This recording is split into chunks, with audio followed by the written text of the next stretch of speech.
Economics is about choices. It's about how people use their limited resources to satisfy their unlimited wants. Every day, we make economic decisions, often without even realizing it. From buying groceries to choosing a career path, economics plays a role. Two fundamental concepts in economics are spending and saving. These decisions impact not just individuals, but the entire economy. How much people spend or save influences economic growth and stability. Governments also play a crucial role in the economy. Through various policies, governments attempt to influence economic activity. They aim to promote growth, control inflation, and ensure stability. Understanding these basic economic principles is essential for navigating our complex world. That is the question. At the heart of many economic decisions lies a fundamental choice to spend or to save. Consumption, or spending, refers to the goods and services we buy. Savings, on the other hand, represent the portion of our income that we put aside for future use. Economists use tools like the average propensity to consume, APC, and the average propensity to save, APS, to analyse spending and saving patterns. APC is the percentage of income spent on consumption. For instance, if someone earns $50,000 and spends $40,000 on consumption, their APC is 80%. APS, conversely, is the percentage of income that is saved. Using the same example, the APS would be 20%. Understanding these concepts helps economists gauge overall economic activity. The decision to spend or save is influenced by various factors. Income levels, interest rates, future expectations, and government policies all play a role. Throughout history, economists have developed theories to explain economic behavior.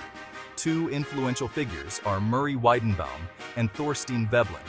Weidenbaum, an American economist, is known for his work on government regulation. He argued that excessive regulation stifles economic growth and innovation. Weidenbaum believed that businesses, driven by the profit motive, are often better equipped than governments to make economic decisions. Thorstein Veblen, a Norwegian-American economist, offered a critical perspective on consumption. He is known for his concept of conspicuous consumption. Veblen argued that people often buy expensive goods not for their inherent value, but to display their wealth and status. These contrasting views highlight the complexity of economic thought. Weidenbaum's emphasis on deregulation and Veblen's critique of consumerism represent different schools of economic thinking. Understanding these diverse perspectives is crucial for analyzing economic issues and formulating effective policies. Section 4. The government steps in, fiscal and monetary policy. Governments play a significant role in managing their economies.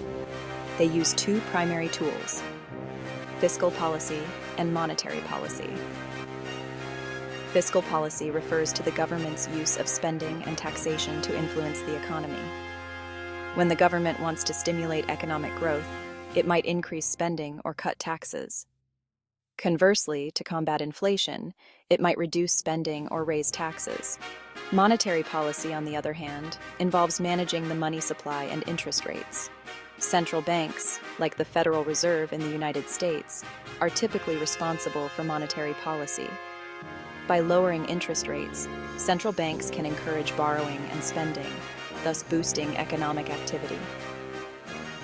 Raising interest rates can help curb inflation by slowing down borrowing and spending.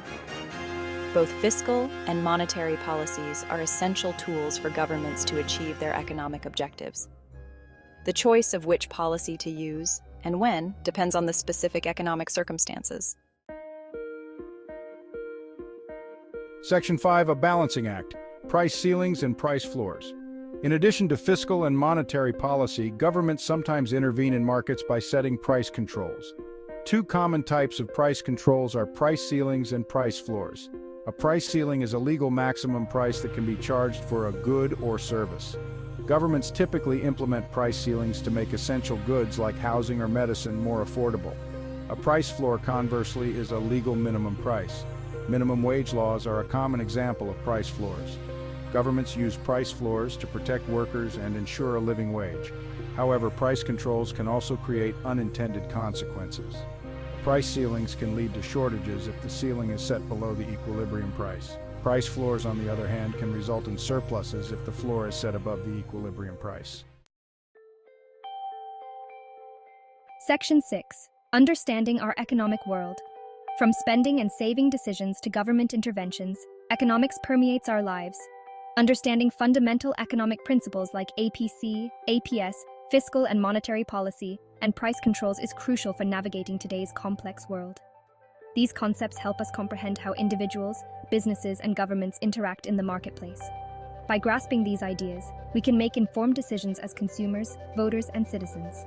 As we face economic challenges, a solid understanding of these principles empowers us to engage in meaningful discussions and contribute to a more prosperous future.